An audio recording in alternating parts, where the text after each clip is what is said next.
Hello, everybody, and today I'm here to review the Big Brawl Part 2.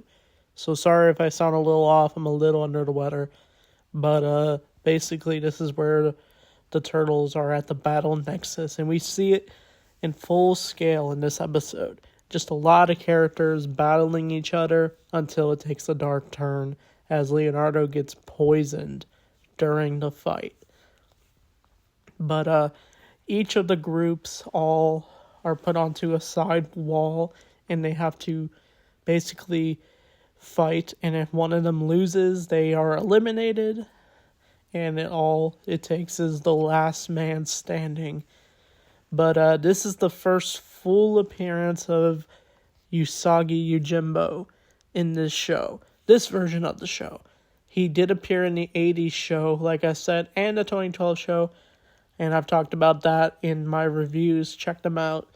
But this version of Usagi actually looks really good. I think he looks like a mix of what he looked like in his own comic books and a mix of this version's Usagi, like, animation style. That's what I really like about it.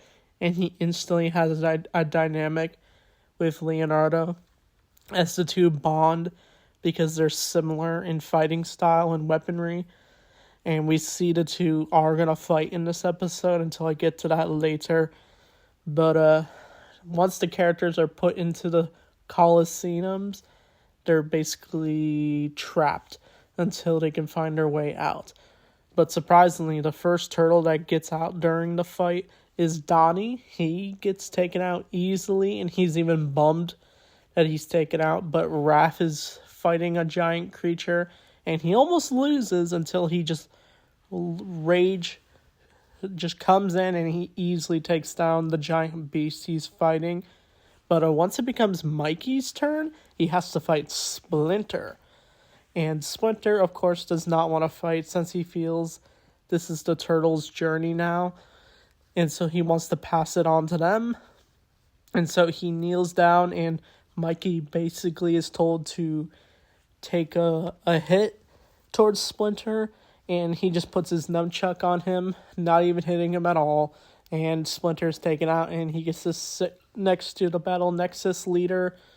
But basically a lot of crazy things happen. Leo is ambushed when he is fighting a mysterious hooded figure near the statues. He accidentally hits Hamato Yoshi's statue. But once Leo does escape him with the help of Usagi, eventually the two are put into the Colosseum together, and Leo basically passes out during the fight before they can even brawl. But it leaves on a cliffhanger as Splinter is worried for his son, of course. But I really like this arc of the show because how different it is, because they're fighting various creatures. Honestly, they look like action figures in themselves. It's like just gathering a bunch of your Ninja Turtle toys and having like an arena to fight.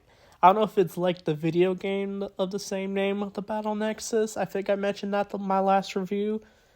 But a lot of good things are going to be coming with the next 2 episodes, as there's only 2 episodes left before we finish season 2 of this show. We even got a Shredder reference in this episode. When Leo's fighting, he finds a helmet similar to Shredder's. We even hear the music. But it would have been interesting to actually see Shredder fight in the Battle Nexus. Even though he's an Utron, it would have been super cool to see him. He probably would have been top of the game for sure, but eventually the Turtles probably would have beaten him in the Battle Nexus.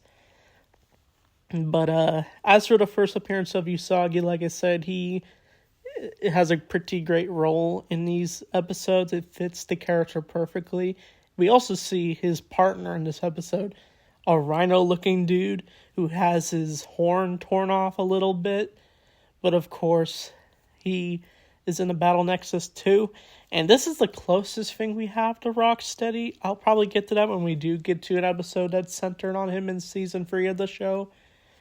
But his character is a lot of fun too. I don't know if he is a character in the Usagi comics. I'm not too versed in the lore of Usagi other than the character himself. But definitely let me know below for sure. But I'd probably give this episode probably an 8 out of 10. It was easily the more memorable of the episodes for sure. But a lot is to come for parts 3 and part 4 as the Battle Nexus continues for the Ninja Turtles saga. So anyway, thanks for watching, and Turtle Power.